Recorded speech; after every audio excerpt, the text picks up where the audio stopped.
This is the Tigers Postcast, your instant game reaction for the Detroit Tigers. Part of the Locked On Podcast Network. Your team every day. And oh my goodness, one of the crazier, more wild games of the season, and fired up to tell you all about it. Everything you need to know about the Tigers' wild win over the New York Yankees, 12-2, the final. Welcome into a live Locked On Tigers postcast. I am your host, Jake Riepma. You can follow me on Twitter at Jake_Riepma. Somebody's going to have to help me explain what happened in that seventh inning. The Tigers go off for 9 runs. We will discuss every single one of them. And hey, Casey Mize looked pretty good as well. And oh, by the way, Chris Paddock with a 3-out save. That's all on the docket as well. Of course, your comments are welcome. Want you to be a part of tonight's show. So fire up that comment section.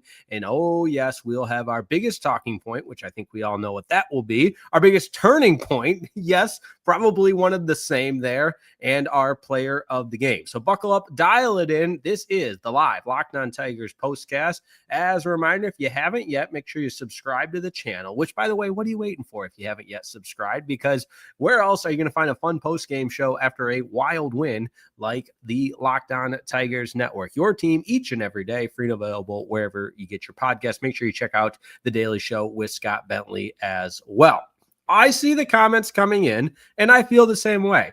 On top of one of the more memorable games of the season, you're doing it not only against the New York Yankees, but at Yankee Stadium, and the boos, the Bronx boos. Jason Benetti said it on the broadcast, which, by the way, happy birthday to Jason Benetti. Always a nice little birthday present there for Jason Benetti for the Tigers to go off. But they said it on the telecast that it's nice to hear the Bronx boos when you're the team that's inflicting said boos. So much to get into tonight, but we begin where we always begin, our biggest talking point. But before we do that, how about we all say hello to perhaps a new audience that could be joining us, because this is one of those nights where we are not only live on Locked On Tigers, but also Locked On MLB and the Locked On Sports channel. So come one, come all, and let's talk some Detroit Tigers baseball, starting with our biggest talking point.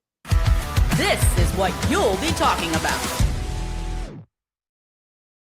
Now, I will cheat a little bit on this because there's a couple of big talking points with this one, but the biggest one, the absolute biggest takeaway, of course, is scoring 9 runs in that 7th inning, sending 9 batters to the plate before an out was even recorded. The Tigers hadn't done that since 2012. Insane stuff that you saw tonight. And Jason Benetti mentioned it. There's got to be a full moon or a black cat or something somewhere that would, appropriately deem this one of those wild summer, late summer, early fall nights in the Bronx. So that being said, hey, you go up and down this roster, and as I'm watching it unfold, I'm sure other people had the same feeling where you're just thinking, okay, keep the next guy up, keep the lineup moving, one batter after another. And oh my goodness, then the Yankees start self-inflicting with wild pitches and just a lack of, I would just say aura. I know that's what the kids say, but just zero enthusiasm or the ability to look like a functioning ball club for the New York Yankees. And we've had those nights. We have definitely had those nights, but tonight it was the men wearing pinstripes. So that top of the 7th began with a Riley Green ground rule double. Torkelson draws a walk. Wenzel Perez draws a walk. And then you got Parker Meadows to start the scoring with the single, which, by the way, so great to see Parker Meadows back in the lineup, of course, when this was actually a game, which should also be noted that this was a 2-2 game entering said crazy 7th inning. And the Yankees in the top of the 6th, or the bottom of the 6th rather, had 2 men on and nobody out. So just crazy the way baseball works. But what a game for Parker Meadows as well. Dylan Dingler then draws a bases loaded walk, and you feel for a guy like Cruz, because it's just got to feel helpless on the mound at that time, where he just has no idea where the ball is going. They bring in Leiter Jr. Sweeney gets the single. Perez scores. And then Colt Keith gets hit by the pitch. You get a couple of wild pitches thrown in there. Gleyber Torres walks Sweeney and then moves up on the wild pitch. And then you knew there was going to be a big hit in there somewhere. And said big hit was Kerry Carpenter's triple to left that scored Colt Keith as well. And again, the inning went on and on and on, but you get the idea. It's just an insane offensive explosion where you have the snowball effect where one guy onto the next. And when this Tigers team is at their best, which, by the way, what a difference an off day makes, because Sunday's episode, I was beside myself, which if you're with us on that, you know exactly how I felt after the Tigers lost 2 of 3 to the White Sox, which put them below 500 post All-Star break, but back to 500. And based on what happens in the Blue Jays Astros series, you could be looking at the Tigers having the best record in the American League before the week is over. So all that to say is, hey, baseball's a crazy game, one day to the next. I'll try not to get so emotional when crazy things happen, for better or for worse, but at the same time, that's kind of what makes this what it is. Am I right? So anyways, that being said, also Casey Mize, certainly worth the discussion tonight. I wanted to get this in because I think Casey Mize is quite literally auditioning for the opportunity to pitch in the postseason. He was left off the postseason roster last year. He's had a resounding comeback year, and it's been frustrating at times. I think we can all agree there, but you look at the numbers, and all of a sudden he gets the win tonight. And I know they're just wins. That's not the most important statistic in pitching, but 14 wins is 14 wins. The Tigers have won 10 of the last 14 games Casey Mize has started. So there's certainly an element of productive pitching there, as well as, yes, there's been some, I don't want to call it luck, but some outings that he's had the substantial run support and things of that kind that have kind of aided him earning as many wins as he has. But not to take anything away from Casey Mize, we've had this discussion at length, is who is that Tigers second starter in the postseason, second and third starter for that matter, behind Tarek Skubal. And Casey Mize certainly put forth a quality start tonight to give himself the opportunity to be considered as one of the postseason starters. All right, let's get into the comments, because this is your show as well. I want to hear what you have to say after that crazy game at Yankee Stadium, and the Tigers win big over the New York Yankees. Brit Brett 99 is up first. That was absolutely insane. Agreed. Rich P says, great game by Parker. Fun to see the offense show great patience and kept passing the baton. Strong outing by Mize. Great start to the road trip. Padlock, our new closer. Yeah, it was. And I mentioned that. And Chris Paddock's been through a lot. I mentioned that with the bereavement and, you know, the tough time that he was going through. Is neat to see him back out there, and albeit in a low stakes environment, low leverage environment, still a 3-inning save. So good for him. Amber says that 9th inning was insane. 7th inning, but yes, 9 runs, 1 inning. What a game. Meadows home run. That's right. Her favorite player is Parker Meadows. So there you go. Guy Merritt says, wow. And I was concerned about our pitching. Yanks pitching was abysmal. Indeed, it was. Gareth says that was a wild game against the Bronx Bombers. Indeed, it was. Jason Walter calling for Chris Paddock, the closer. Yeah, I can't read tone on the comments, guys, but I'm just going to assume there's an element of sarcasm there. Rufus T. Cat is up next. Guess they were not kidding when they said the Yanks have bullpen issues. Indeed, but Yanks have a lot of issues, and I know they've been calling for Aaron Boone's head there for a long time, and it's just I don't think he's the guy to blame. Easy for me to say. He's not the manager of my team, but that was, if I'm a Yankees fan, that is, which I'm not, obviously. Detroit roots. I even got my Detroit roots hoodie on today. And if everybody watching on YouTube there, if you're listening, sorry, you just picture it in your head, the Detroit roots hoodie. Okay, Robert Then Dubin says this team is so Jekyll and Hyde lately. Indeed, it is. It's a roller coaster, a lot of ups, a lot of downs. But as Braylon Dennis says, so much fun watching the Stankies implode. I thought our bullpen was trash. LOL.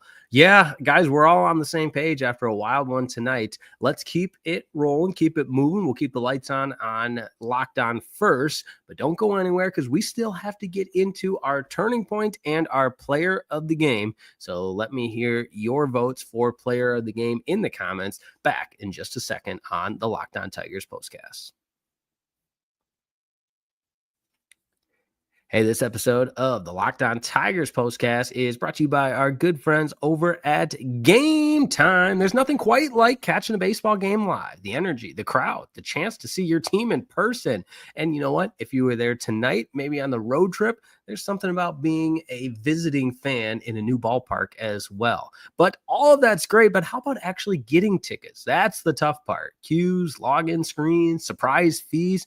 Takes all the fun out of it. And that's why I use Game Time, the app that gives you the advantage and gives the advantage back to fans. Game Time is fast, easy, and backed by the Game Time guarantee. You'll always get 100% authentic tickets delivered on time and at the best price. Plus, all the fees are included, so the price you see is the price you pay. And guys, that is my favorite part. Nothing worse than going to check out thinking you got a great deal and then fee after fee after fee. Not with Game Time. The price you see is the price you pay. And how about zone deals? You pick the section, Game Time picks the seats, and you save big. So download the Game Time app, create an account, use that code LOCKDOWNMLB for $20 off your first purchase. Terms to apply, but use that promo code LOCKEDONMLB, LOCKDOWNMLB for $20 off. Swipe, tap, ticket, go. Download Game Time today.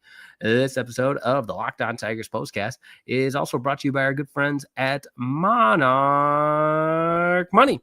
Most people can't name all their financial accounts or even what they're worth, whether it's 401ks, properties, or investments. And when you don't have the full picture, you can end up leaving money on the table. That's why there's Monarch Money. It's an all-in-one personal finance tool that brings your entire financial life together in one clean, easy-to-use interface on your laptop or on your phone. Monarch is built for people with busy lives like you and me. If you put off organizing your finances, now is the time, and Monarch is for you.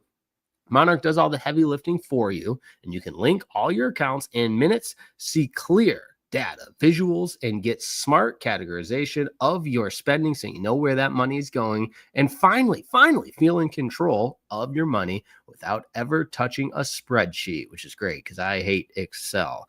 And oh, by the way, Microsoft Excel. I like excelling, if you will. Don't forget to maximize those investments by increasing your awareness and your savings rate. All of that done with Monarch. So don't let financial opportunities slip through the cracks. Use code LOCKEDONMLB at monarchmoney.com in your browser for half off your first year. That's 50% off your first year at monarchmoney.com with code LOCKEDONMLB.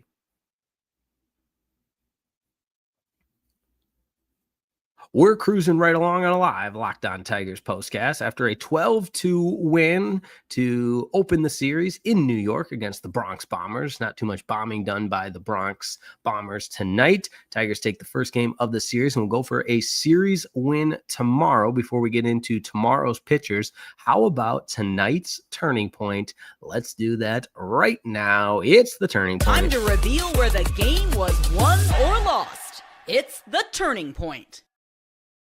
I will give anybody $1 if they can guess tonight's turning point. I kid. Of course, the turning point was from the bottom of the sixth inning into the top of the seventh. So let's break it down real quick. Bottom of the sixth, the Yankees have two men on and nobody out. They go with the bunt, then a strikeout. And then on 3-0 with Aaron Judge in the on-deck circle, the swing.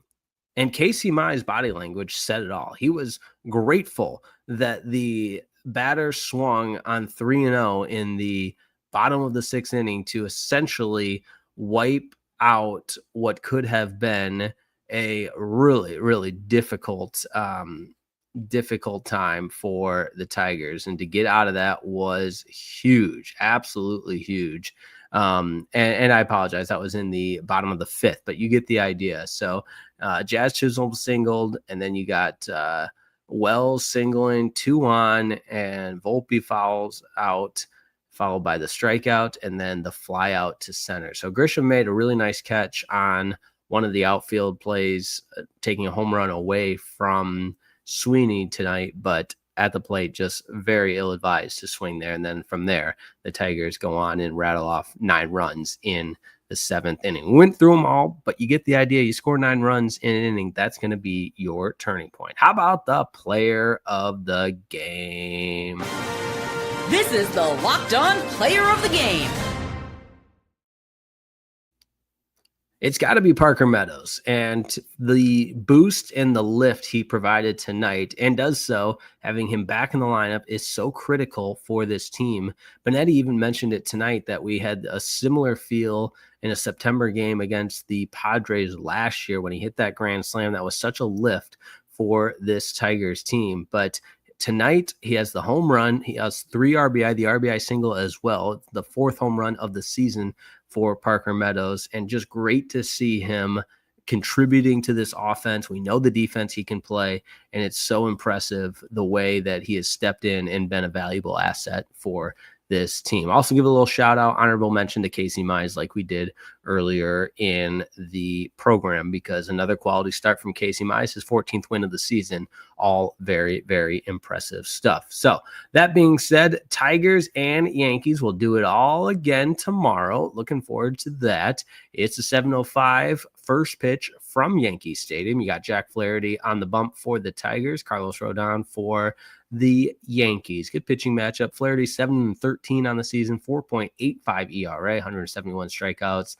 Rodon 16-7. Wow, 16 wins, 3.12 ERA, 180 strikeouts. So all that to say, hey, it's one game, but this felt really, really good. Felt really good. And there's nothing wrong with saying that, especially with how bad that homestand was, losing 2 out of 3 to the Mets and 2 out of 3 to the White Sox to go just 2-4 on the homestand when the Tigers have played so well at Comerica Park throughout the course of this season. Tonight was really, really welcomed, especially bouncing back after the off day. So looking forward to running it back with everybody tomorrow. Until then, make sure you check out the Daily Show with Scott Bentley. Continue to like every video. That helps us out a great deal with the old YouTube algorithm. Check out all the shows that we've got for you on Locked On, and over on Locked On MLB. You can check out Locked On MLB Game Night. And once again, it's all Tigers tonight in a wild game with a 12-2 win over the New York Yankees that included a 9-run 7th inning. So thanks so much. My name is Jake Rietman. You can follow me on Twitter at Jake_Rietman. Tigers with the win. And with the win, it's their 83rd of the season. So they moved to 83-62. And as I mentioned, keep an eye on that Astros-Blue Jays series, because when it's all said and done over the course of the next few days, the Tigers could have the best record in the American League. But we know it's so important that the Tigers need to at least lock up a top 2 seed in the postseason so that they're not playing in that opening round against a wild card team. So appreciate everybody tuning in. Have a great night, and let's do it again tomorrow. Hopefully the same result. Thanks. See you.